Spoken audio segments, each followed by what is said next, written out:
ഇന്ന് നമ്മളൊരു സ്പെഷ്യലായിട്ടുള്ള എഗ് റോസ്റ്റാണ് കേട്ടോ ചെയ്യാൻ പോണത്. എന്തിൻ്റെ കൂടെ വേണമെങ്കിലും കഴിക്കാം. ചപ്പാത്തി, അപ്പം, ഇടിയപ്പം, പുട്ടിൻ്റെ കൂടെയും വേണമെങ്കിൽ കഴിക്കാം. അങ്ങനെ നല്ല കാണുമ്പോൾ തന്നെ ഇഷ്ടപ്പെടുന്ന പോലത്തെ അല്ലേ. നല്ല അടിപൊളി എഗ് റോസ്റ്റ് ആയിരുന്നു കേട്ടോ.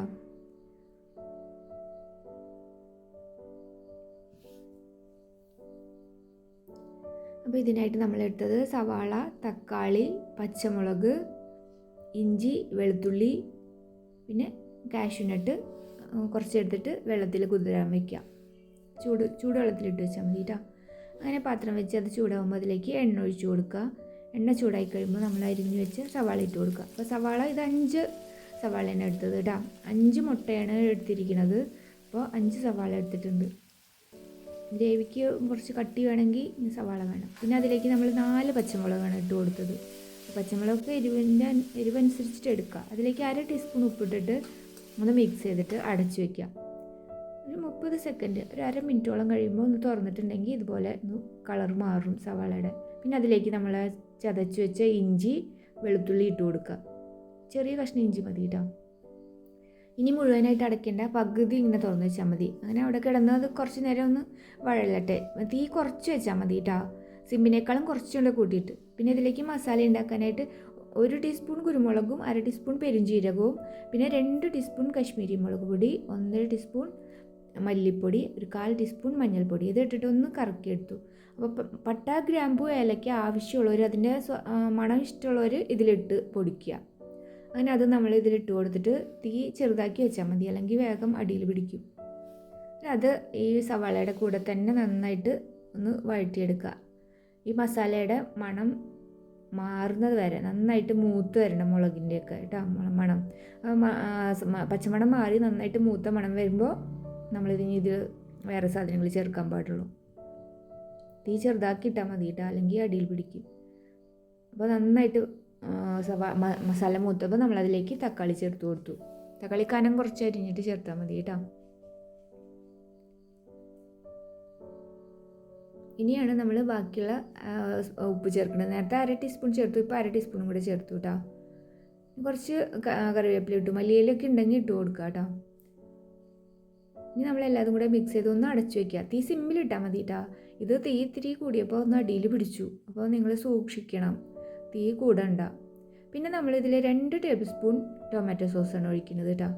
ഈ സോസൊക്കെ ഒഴിക്കുമ്പോൾ ഇതിനൊരു പ്രത്യേക ടേസ്റ്റാണ് കേട്ടോ.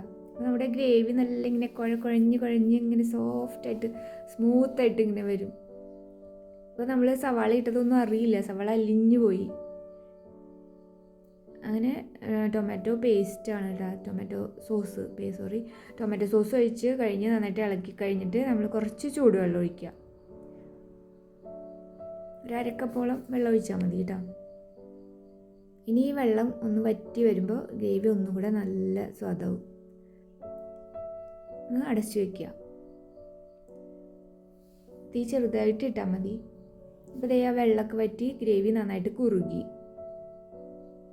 ഉപ്പൊക്കെ നോക്കുക, ആവശ്യമുണ്ടെങ്കിൽ ഇട്ട് കൊടുക്കുക.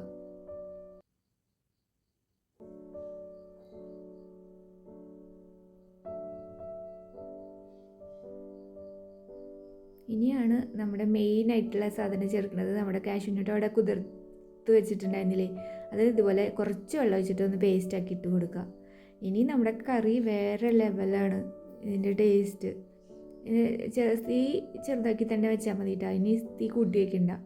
നന്നായിട്ട് മിക്സ് ചെയ്തിട്ട് ആ കാഷ്യൂവിൻ്റെ പേസ്റ്റ് ഒഴിച്ചപ്പോൾ കറിയുടെ ഒരു ഭംഗി കണ്ടില്ലേ. ഇനി എല്ലാം കൂടെ മിക്സ് ചെയ്ത് നമ്മുടെ മുട്ട പുഴുങ്ങിയത് ഇതുപോലെ പൊളിച്ചിട്ട് ഇട്ട് കൊടുത്താൽ മതി. മുഴുവനായിട്ട് വേണമെങ്കിൽ മുഴുവനായിട്ട് ഇട്ട് കൊടുക്കുക. ഇങ്ങനെ ഇടുമ്പോൾ നമ്മൾ ആ മുട്ടയുടെ ഉണ്ണിയിൽ നന്നായിട്ട് മസാല പിടിക്കും. എന്നിട്ട് ഇങ്ങനെ മസാല നന്നായിട്ട് കവർ ചെയ്ത് കൊടുക്കണം കേട്ടോ. തീ സിമ്മിലാണ് കേട്ടോ, അത് കൂട്ടരുതേ. ഇനി നമുക്ക് തീ കൂടുതൽ ആവശ്യമില്ല.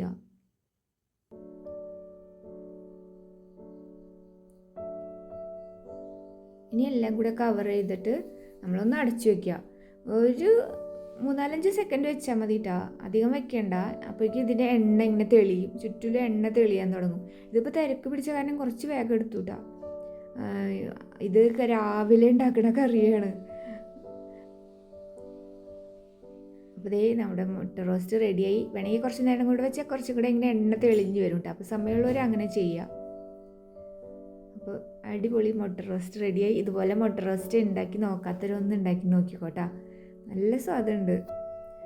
അപ്പോൾ വീഡിയോ ഇഷ്ടപ്പെട്ടെങ്കിൽ ലൈക്ക് ചെയ്യുക, കമൻറ്റ് ചെയ്യുക, സബ്സ്ക്രൈബ് ചെയ്യുക. ഇനി നമ്മൾ അടുത്തൊരു വീഡിയോയിൽ വീണ്ടും ഒരു സിമ്പിൾ റെസിപ്പി ആയിട്ട് വരാം. ബൈ.